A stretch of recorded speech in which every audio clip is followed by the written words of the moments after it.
Merci. Audrey arrive, elle va rentrer sous les applaudissements de la foule en délire. Audrey! Merci Audrey. On t'attend depuis un quart d'heure, c'est à toi.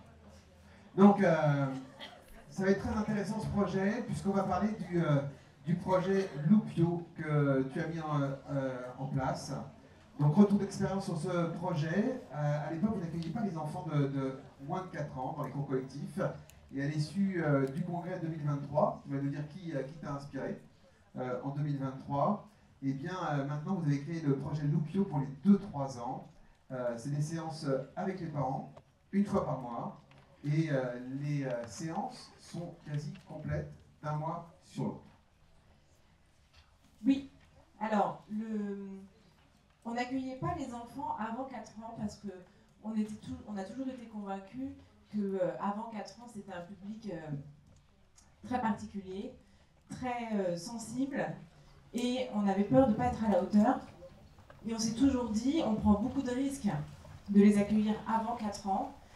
Si toutefois on les déçoit, ils ne reviendront pas. Parce que raisonner un enfant de 2 ans ou de 3 ans face à ses peurs, c'est beaucoup plus compliqué que lorsqu'il est plus grand. Donc voilà, c'était vraiment par timidité qu'on ne les accueillait pas. Et puis l'année dernière, nous sommes venus au congrès avec une équipe avec quelques moniteurs qui ont participé aux différents ateliers, et notamment à celui de Céline sur les bébés cavaliers.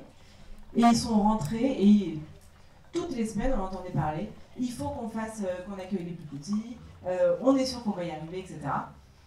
Donc ce type d'initiative, on ne peut que les encourager, et donc on les a invités à écrire un projet en leur donnant, nous, nos freins, nos craintes, en leur disant, ok, mais comment on est sûr de ne pas se louper, et puis surtout, comment on uniformise un petit peu cette façon de faire, et on la transmet, parce qu'aujourd'hui, le plus dur, c'est aussi de convaincre les élèves moniteurs, de convaincre les jeunes moniteurs, et de leur donner cette fibre, et que ce soit du coup bien fait jusqu'au bout et dans la transmission, et que ça soit pérenne.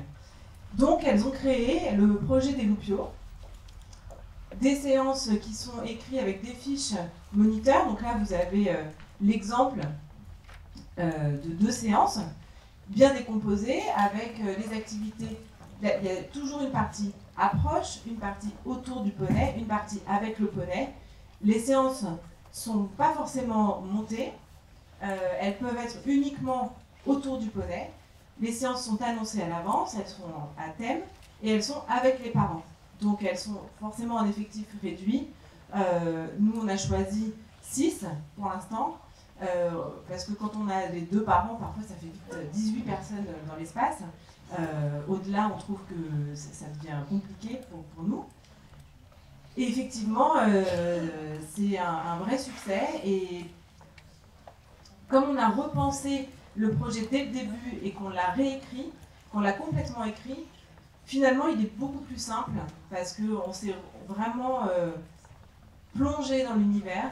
On a tout écrit, la progression qu'on pouvait donner sur ces séances, la place du moniteur, la place du parent, comment on s'adresse à ce public, comment le moniteur se positionne, est-ce qu'il reste debout, est-ce qu'il s'accroupit, est-ce qu'il se présente, il ne se présente plus.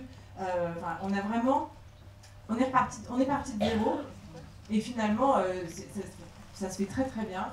Les élèves moniteurs, à partir du moment où ils sont accompagnés dans la préparation des séances, ils sont convaincus, et effectivement les séances sont pleines d'un mois sur l'autre. On a été obligé de doubler les séances Loupio. Merci Audrey. Question? Non? Alors. Attends. Il y a des gens qui lèvent le doigt, donc madame va parler une seule fois. Madame. Bonjour. La question que je me pose sur votre établissement équestre, vous avez parlé de 100 Shetland, c'est ça, ou je n'ai pas entendu? Vous êtes sur quel type de public? Vous travaillez sur un club où il y a combien d'adhérents et combien d'enfants à Shetland? Alors, en fait, c'est une coopérative, on a plusieurs établissements. Donc 100 Shetland, c'est l'ensemble de la coopérative. Ensuite, d'un site à l'autre, chacun a quand même son ADN et son identité. Donc effectivement, Brimborion, qui est pour nous la maison mère, puisque ça a été la première association ouverte de la coopérative, il y a 60 poneys Shetland et environ 700 cavaliers Shetland toutes les semaines. C'est là où on est hors sol. Quand on est Mais je ne sais pas combien on est alors des grosses structures, mais on peut être hors sol, nous, parce que quand on a 200 maximum, 150, 200 adhérents, avec un contenu de 40 Shetland cavaliers, on ne peut pas forcément suivre tout ça.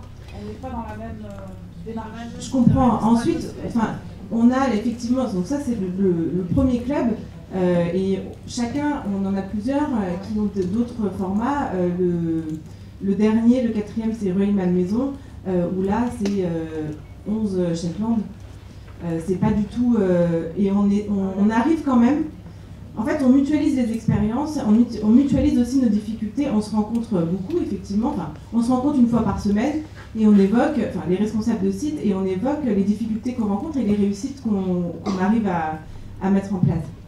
Quand on a un moniteur qui revient du congrès avec une idée, on essaye de voir, alors ok, cette idée-là, super, mais sur ce profil de club, comment on arrive à la mettre en place et comment j'arrive à la mettre en place à Rueil. Et du coup, c'est des échanges permanents qui nous permettent d'être efficaces, d'aller au bout du projet et de le rendre le plus efficient possible en fonction du profil.